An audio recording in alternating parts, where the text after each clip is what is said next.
Hey guys, thanks for joining us for this 104th episode in Season 2 of Good Questions with Cameron Dole. Special guests on this episode include actor Tony Hale.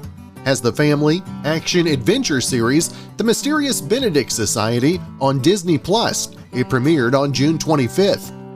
We'll also visit with country singer and songwriter J.D. Shelburne about his new album Straight from Kentucky and his new single Hometown in My Headlights.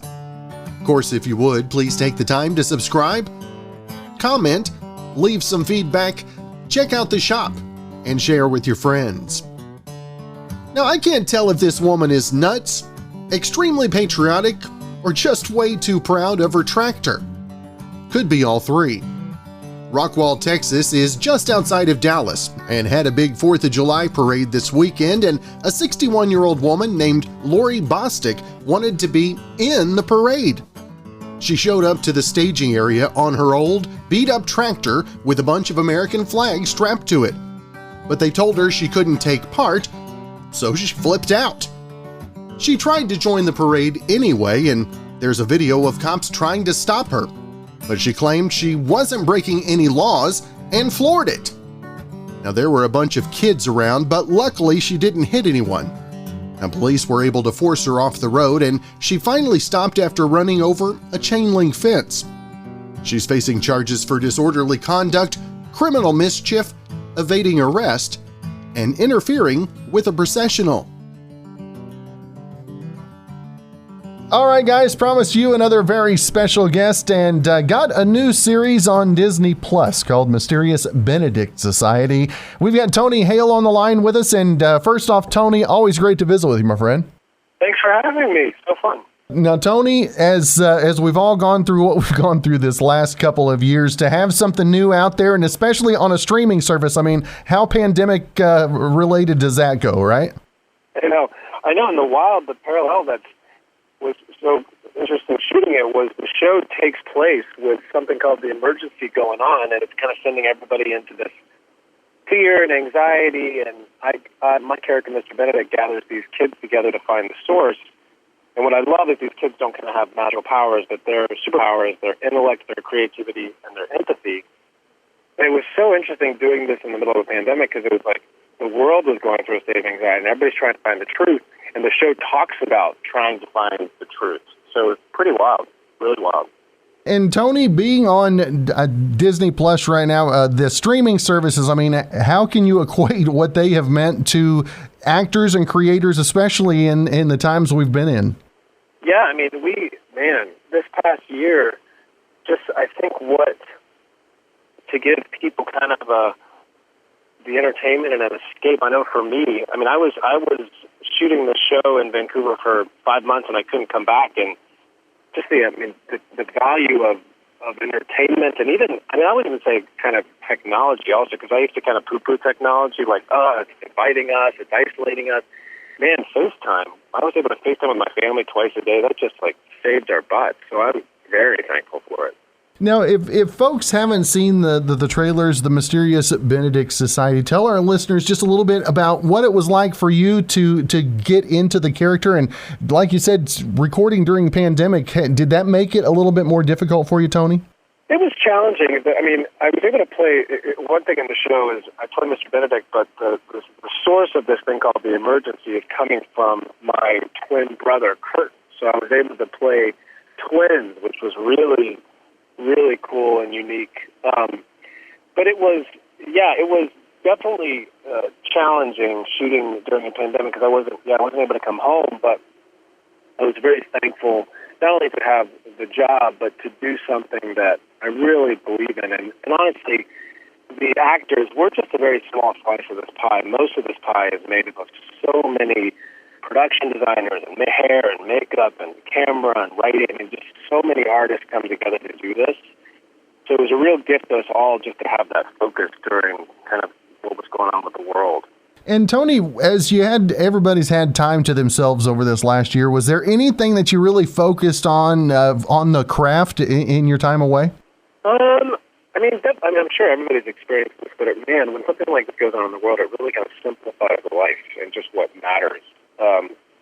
So coming home, just being able to kind of focus on my family and friends, I was really grateful for that. But I actually got into, I've never had a hobby, but I got into making rope bowls. You ever heard of these?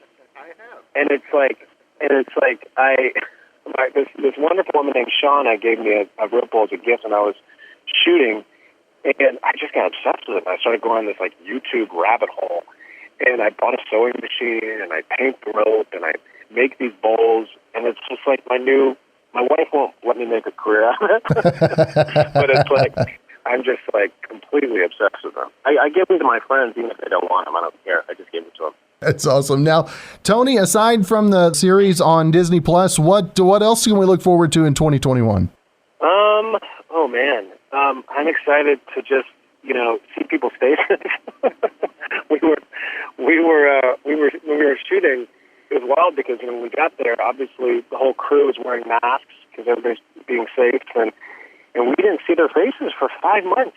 Like no one. And they actually gave me a book at the end of the show with each crew member. It was a picture of them with their mask and a picture of them without their mask, because I had not seen their faces for 5 months. And so if I had seen these people at the grocery store without their mask, I wouldn't have known who they were. I just worked with them for 5 months. So I'm looking forward to seeing people's noses and mouths and the whole face. That's awesome. And again, the series, The Mysterious Benedict Society, you can check it out on Disney Plus. And Tony, I always want to make sure and let our listeners know where they can keep up with everything you've got going social media-wise as well, my friend. Oh, thanks. I'm on Instagram. Mr. Tony Hale is I guess the kids call it your handle, your tag or handle or whatever it's called. That's good stuff. Well, Tony, always great to visit with you, sir. I look forward to new episodes, and hopefully we can catch up again real soon. Definitely. Thanks for having me, man.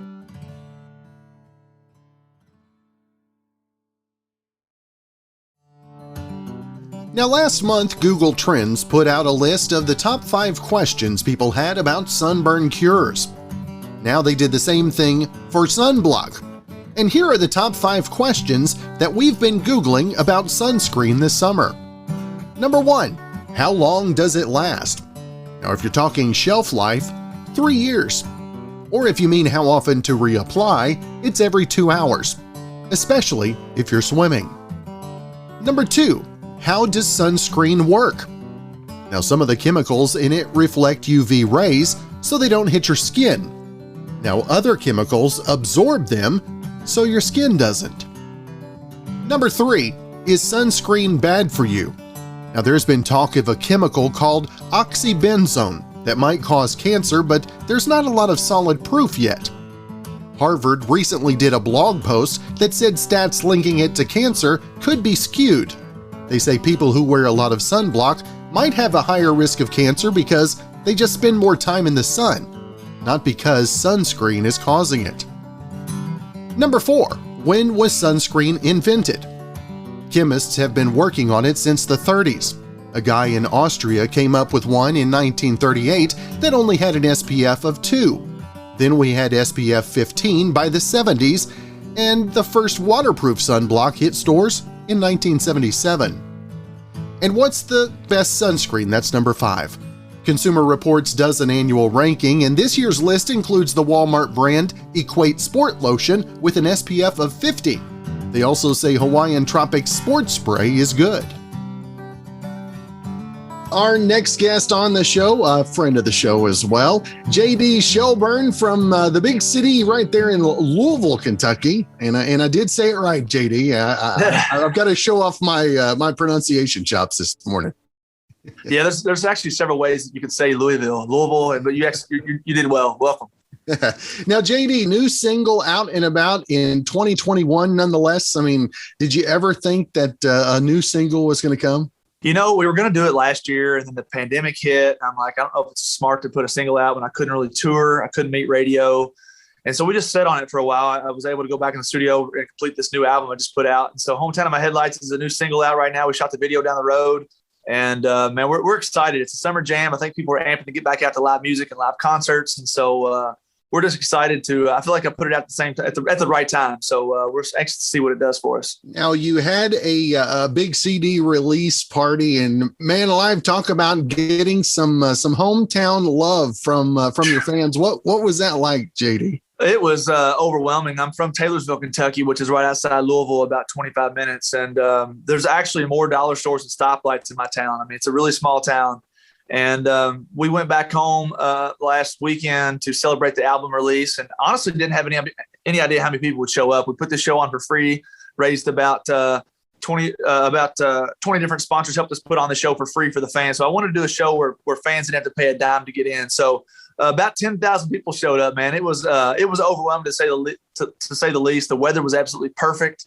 It couldn't have been a better night, man. It was just good to see people smiling, people without masks, just getting some sense of normalcy back. And I actually caught a live clip of it on NBC News, national news the other night. They actually caught a picture from my show and used it as a cameo. So I was like, wow, it was really cool to see that get some nationwide exposure. Now, what has been the driving inspiration for you this last year as we've had the time away? Have you really delved into maybe songwriting or instrumentation? Well, the pandemic was definitely a break for me. I mean, I'm on the road about 200 dates a year. What was kind of a blessing in disguise, my wife was pregnant through the entire pandemic with our first son. So it actually gave me it was a blessing in disguise because it gave me time at home with her. We bought a new house during a pandemic, which was crazy. I don't know why you buy a house during a pandemic, but we did. And but it gave me time to just relax and just kind of re-energize myself because I'm on the road. I'm burning up the pavement every weekend on the road somewhere. But I got to say, the fans have kept me going. I mean, I do Facebook Lives every night, meet fans from all over the country, really. Playing songs, testing songs for my album, just anything from playing Uno with my wife at the kitchen table, anything to drive audience numbers to my website and to my Facebook is really what kept us going. What was the most difficult part about the pandemic? Was it the Facebook Lives, getting used to those? And obviously the fans got a little bit more used to the Facebook Lives as time went on. And you actually got a little bit of response after a while, right? I did. I actually got over 1 million views through the pandemic just on all my total videos. I would do a different theme a night. I do a Tom Petty night. I do an original night. I do a Matchbox 20 night, George Strait night. So I did different nights just to change it up so people wouldn't get the same old songs. And I would do different things. But I got to say, the most disappointing part of the pandemic was 2020 was going to be the biggest year of my career. I was on the cover of my home state tourism guide. I was getting every county fair and festival known to mankind. And then I lost about 87 shows. So as the weeks went on, I'd get these emails. Unfortunately, we're canceling our show. We're very sorry, but we had no choice. And so I lost a lot of money, as a lot of artists did. So that was probably the most disheartening part of the pandemic. But as the months went on, I realized it was probably the best for my fans, for me, for our health. And so I just dealt with it, and just allow myself to take a break from the road. So I'm hoping most of those shows will come back. I have gotten several of them for this year and hopefully a few for next. But it was very hard to lose 86 shows I worked so hard to get. And they weren't just bar gigs, they were festivals. So, once I got over the hump with that, I was fine. once you got past that, right? Yeah. Now, as shows are opening back up, I mean, how different does the landscape look after a 16, 18 month kind of a pause, if you will? I feel like fans are happier. I mean, like I just did the show in my hometown. I saw people that I hadn't seen in my shows in years, family members that don't ever come out, friends that I never see on the road. I mean, it was just like I got a whole new, just a group of fans. And it's like, I feel like people were just, I've actually sold a lot of merch on my website this week, a lot of records and stuff. And I'm sending them to people that I never even heard of. And so that's a good sign to see new people coming out. I feel people are just more appreciative of your music. They're making posters and signs, and it's just, I feel people are just getting to a sense of normalcy where they've missed for so long. And so, this past weekend or the weekend before last was my hometown show. And that's where I really kind of noticed, like, just a fresh breath of air to walk on stage and see people screaming rather than a Facebook Live in front of an empty room.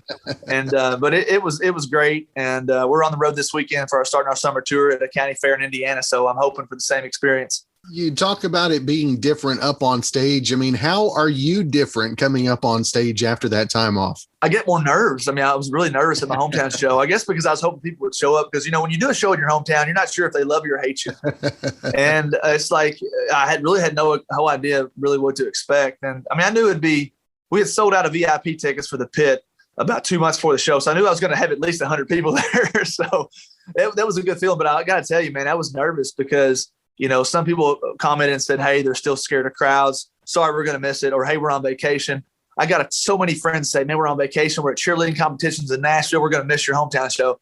And I get a lot of those. And I'm like, gosh, man, if half of those showed up that we're going to come, it'd be packed. And so we ended up, I remember sitting in the bus that day after the show and just seeing people walking by the window to the concert venue all day long with chairs. It was a good feeling.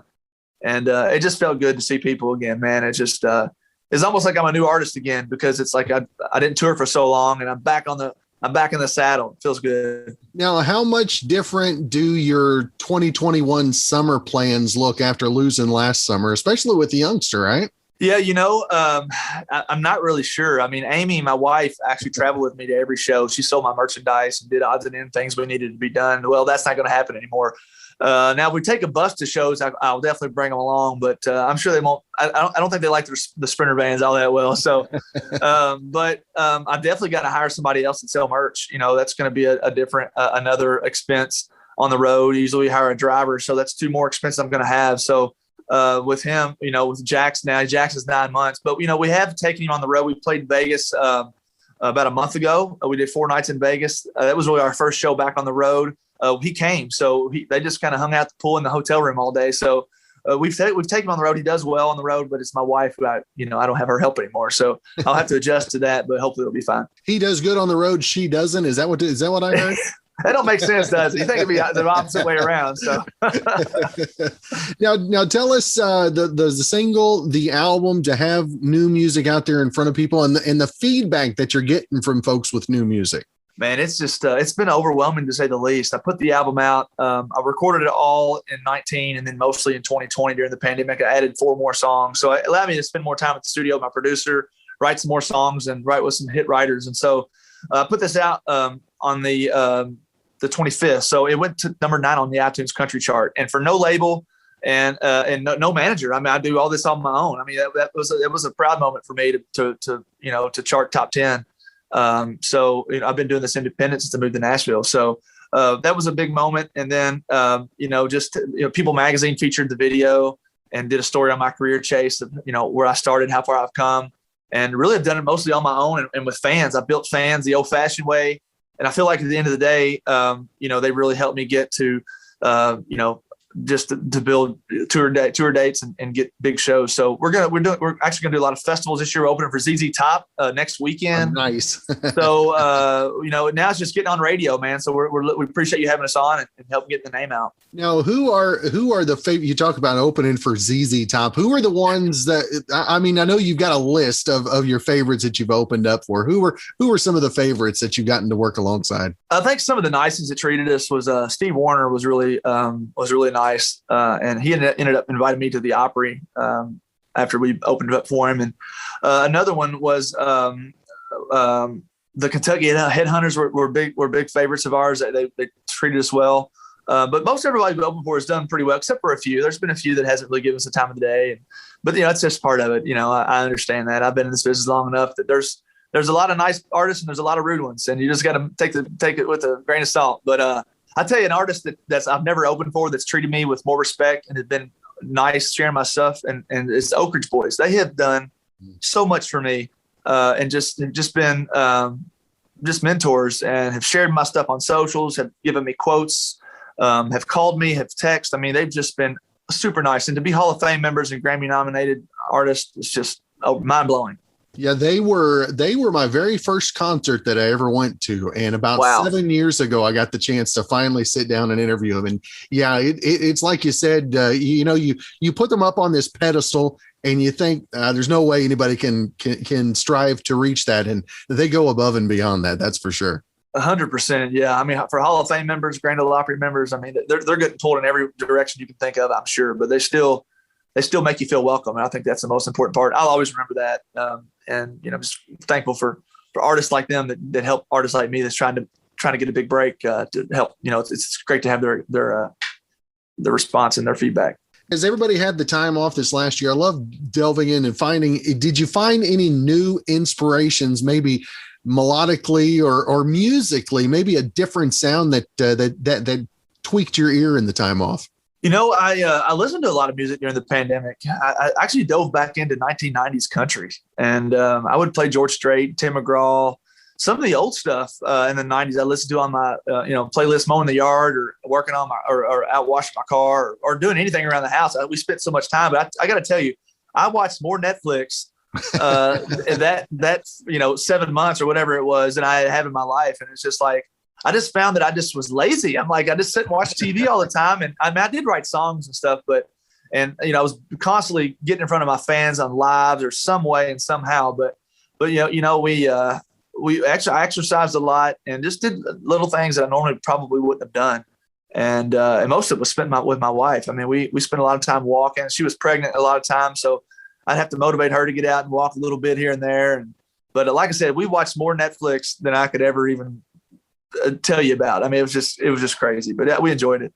Now, what was your biggest binge? Gosh, that's a good question. Probably, I want to say snack food, but no, not really.